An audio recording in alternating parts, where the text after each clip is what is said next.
Belum matang juga. Ya, Bu, tanya Zahra pada ibunya yang sedang menambahkan kayu bakar pada tungku. Sabar, Nak. Sekitar 4 jam lagi dagingnya baru empuk. Jawab Pristi sambil duduk di samping putrinya. Kok lama sekali? Biasanya kalau masak daging tak pernah selama ini. Tanya Zahra tak percaya. Ibu juga tidak tahu. Mungkin karena sapinya sudah terlalu tua jadi dagingnya alot. Jawab Pristi asal. Kalau begitu Zahra mau tidur di sini saja temani ibu. Nanti kalau dagingnya sudah matang, bangunkan Zahra ya, Bu. Zahra merebahkan tubuhnya di atas tikar tak jauh dari perapian. Dalam kilatan cahaya perapian terlihat mata Zahra semakin mengecil. Sambil mengusap rambut putrinya, Pristi menarik nafas panjang. Sepanjang kisah hidupnya yang penuh dengan perjuangan, di rumah yang lebih pantas disebut gubuk itu, Pristi tinggal bersama dengan kedua buah hatinya. Akbar, putra pertamanya yang berusia 15 tahun. Ia sejak suara takbir berkumandang sudah berada di masjid bersama teman-temannya. Sementara Zahra yang baru berusia 7 tahun, seharian sempat merajuk karena ibunya tidak bisa membelikannya baju lebaran. Beberapa hari yang lalu, Pristi menerima uang upah jaga warung makan dari Bu Juju. Zahra tampak senang sekali karena ibunya menjanjikan kalau tamat puasa akan membelikannya baju lebaran dan sandal baru. Asik. Besok kita bisa ke pasar untuk beli baju lebaran. Zahra berseru saat melihat lembaran uang kertas di tangan ibunya. Ya, sayang. Alhamdulillah kita dapat rezeki. Bang Akbar mau minta dibelikan apa? Baju atau celana? Tanya Pristi menatap putra pertamanya yang baru pulang dari musola. Abang tidak minta apa-apa, Bu. Baju yang dikasih Warozak juga masih bagus. Kalau uangnya masih ada sisa lebih baik buat beli beras sama daging saja. Bu, jawab Akbar sambil mengaitkan peci di belakang pintu. Iya, Bu. Masa lebaran kita makan nasi aking? Tadi siang Ana cerita kalau orang tuanya mau bikin rendang, opor dan ketupat. Kue lebarannya juga sudah penuh di lemarinya. Celoteh Zahra dengan polosnya. Iya. Besok kita beli daging dan beras buat masak menu lebaran ya. Ucap Pristi sambil menahan desiran perih pada ulu hatinya. Sebagai seorang ibu, Pristi sering merasa gagal karena tidak bisa mencukupi kehidupan putra-putrinya. Sejak suaminya meninggal dunia 5 tahun yang lalu, Pristi hanya berjuang sendirian. Menjadi penjaga warung makan di tempat Bu Juju atau mengambil rumput untuk pakan ternak warga yang hanya mendapatkan bayaran seadanya. Terkadang ia bisa makan pagi, tapi tidak untuk sore harinya. Itulah kehidupan yang ia jalani selama ini. Bukan lagi menahan lapar tapi membiasakan kelaparan karena jatah makan sorenya dia berikan untuk anak-anaknya supaya mereka bisa tidur nyenyak. Selesai makan sahur, Zahra tidak langsung tidur seperti biasanya. Gadis kecil berambut panjang itu terus bertanya kapan mereka akan berangkat ke pasar. Zaba, ya, sayang. Ibu mau jemur dulu nasi aking di belakang rumah. Jawab Pristi sabar. Beberapa kantong kresek terlihat memenuhi dapurnya yang kecil.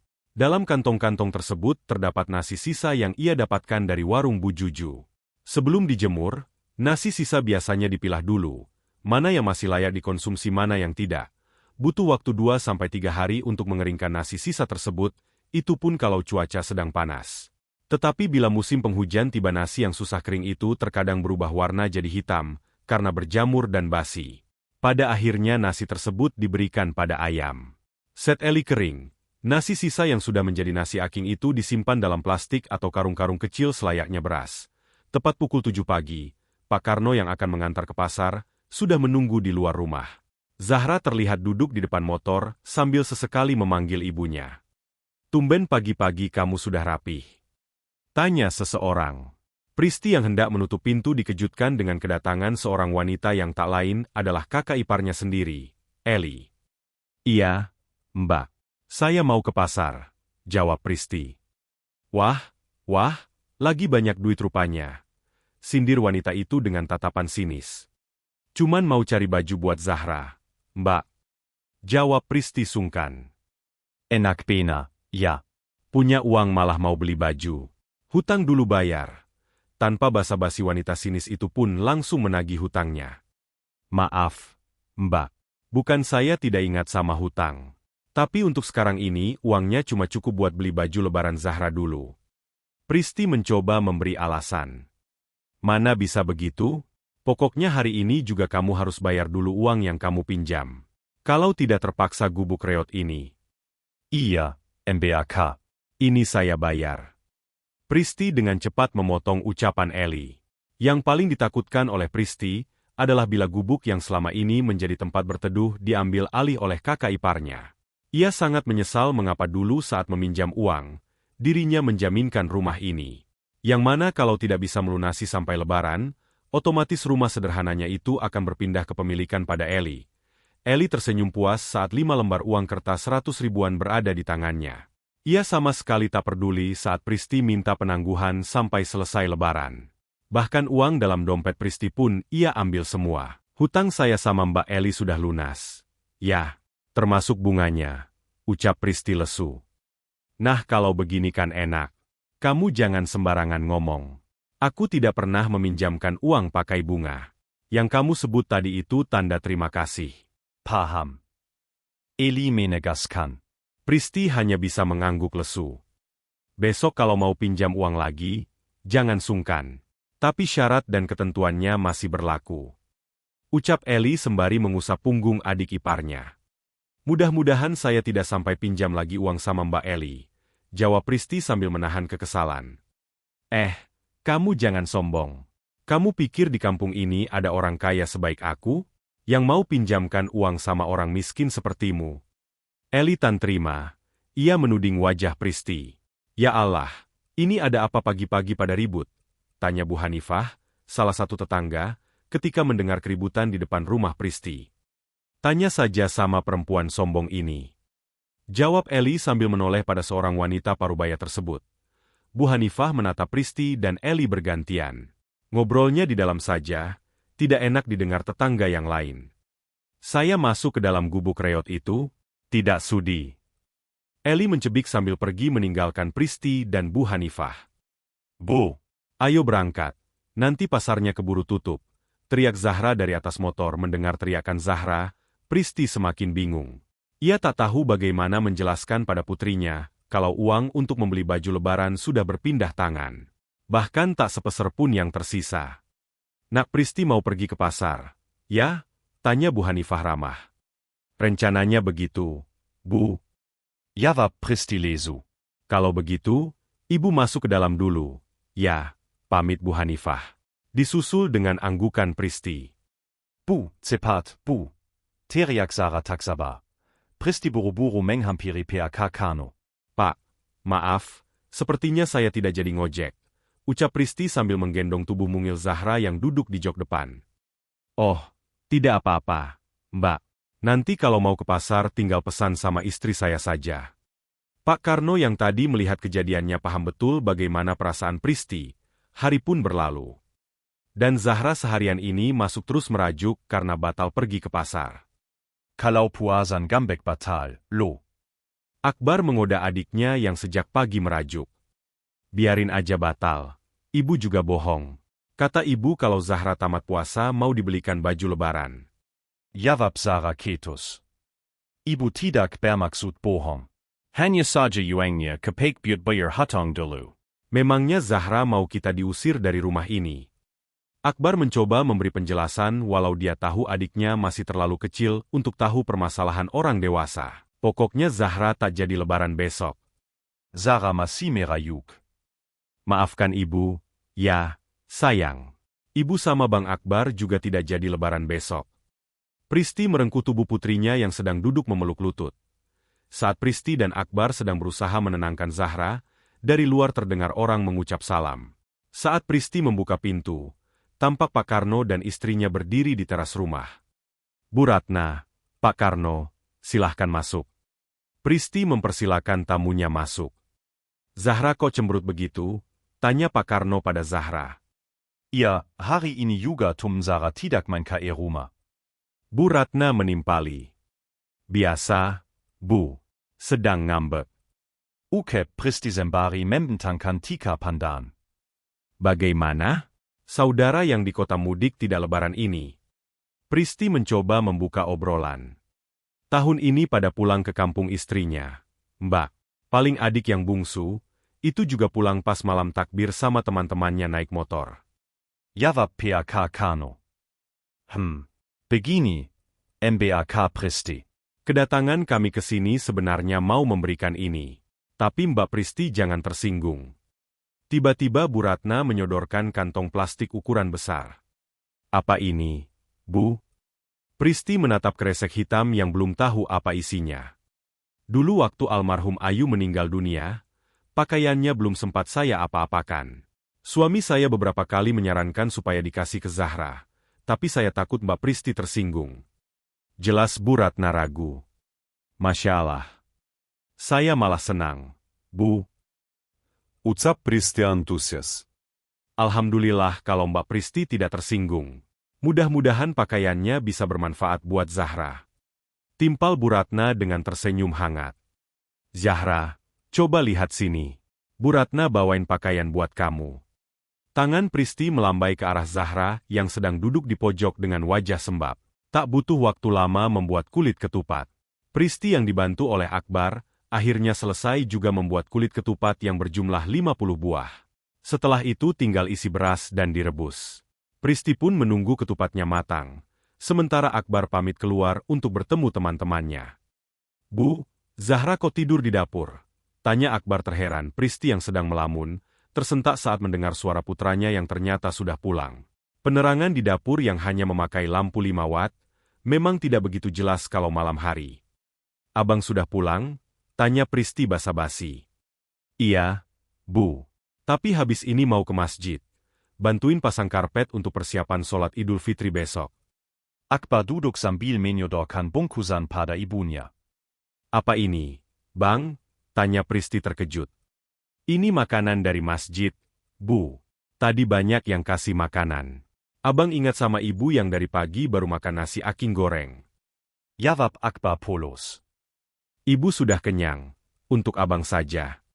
Pristi terpaksa berbohong. Abang juga sudah kenyang. Ibu saja yang makan dan Zahra. Abang mau ke masjid, mungkin pulang tengah malam. Akbar beranjak dari samping ibunya dan berpamitan untuk pergi ke masjid. Beberapa menit kemudian, Pristi membuka kantong kresek yang tadi dibawa Akbar. Ada sebungkus nasi, dengan beberapa potong daging kecap dan kue-kue kering. Alhamdulillah, besok kamu bisa makan daging, sayang. Pristi membelai rambut Zahra yang tengah pulas dibuai mimpi.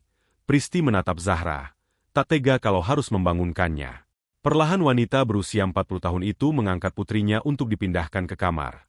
Setelah memindahkan putrinya, Pristi kembali ke dapur untuk meniriskan ketupat pesanan Bu Hanifah. 50 ketupat yang sudah matang sengaja digantung agar airnya turun dan cepat dingin. Perlahan Pristi mengangkat panci yang sejak tadi dibiarkan di atas tungku dalam keadaan tertutup rapat.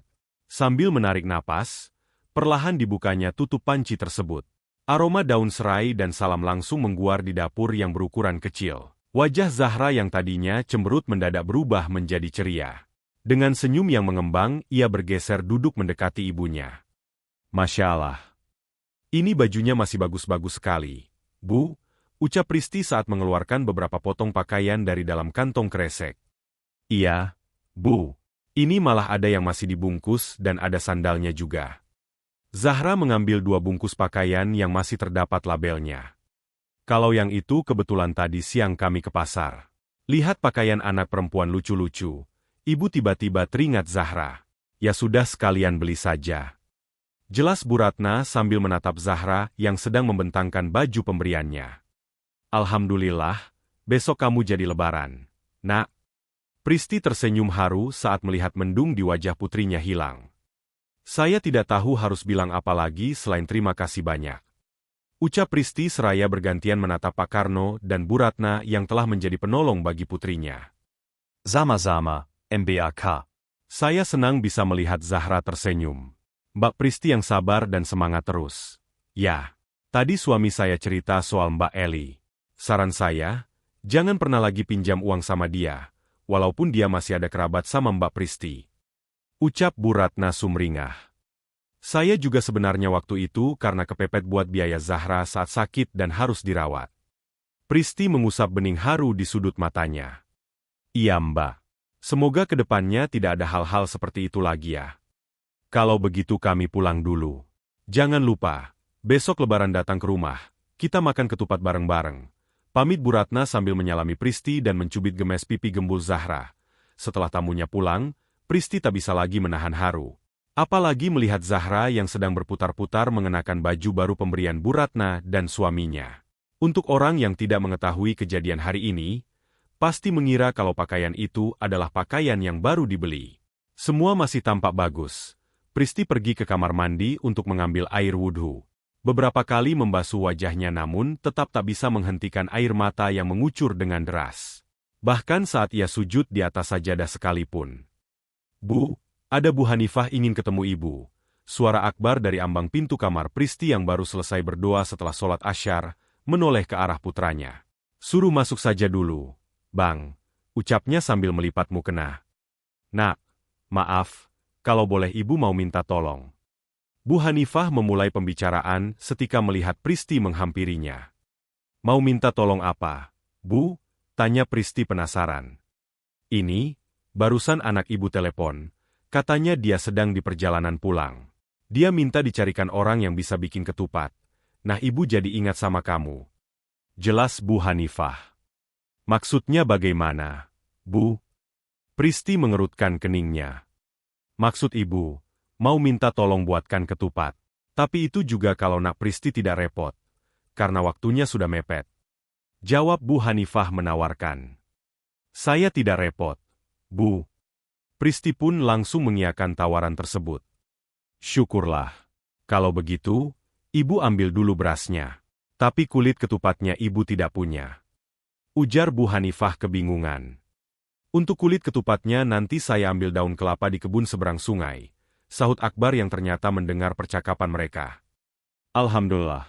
Nanti ibu pesan 50 ketupat. Tadinya mau pesan ke kampung sebelah.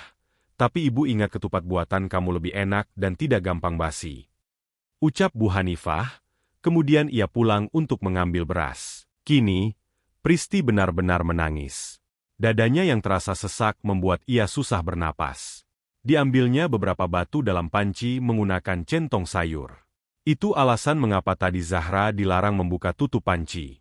Karena bukan daging sapi yang direbus, melainkan beberapa buah batu. Hari ini Pristi tak punya uang sepeser pun untuk membeli beras. Biasanya 1 kilo beras bisa untuk masak 2 hari. Kedua anaknya sudah terbiasa makan nasi saat pagi hari. Untuk sore hari, Pristi biasa mengolah nasi aking dengan diberi parutan kelapa atau digoreng dengan kecap.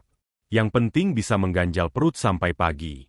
Pristi terpaksa merebus batu karena Zahra terus merengek ingin makan dengan gulai daging saat lebaran besok. Untuk meyakinkan putrinya, Pristi memberi salam dan sereh ke dalam rebusan batu tersebut agar aromanya harum. Namun pilu hatinya sedikit reda karena Allah memberikannya rejeki di hari terakhir Ramadan ini. Lewat orang-orang baik, Allah memberikannya jalan untuk menunaikan hari raya dengan sukacita. Setidaknya ada secercah harapan untuk menikmati momen bersama keluarga kecilnya. Dari kisah ini kita belajar bahwa rejeki bisa datang dari mana saja. Sesulit apapun hidup, semiskin apapun ekonomi yang tengah dihadapi, percayalah bahwa akan ada hari di mana kita bisa tersenyum bahagia. Karena bahagia itu relatif. Dan setiap orang memiliki kebahagiaannya tersendiri. Bagaimana menurut kalian? Tulis pendapat kalian di kolom komentar ya.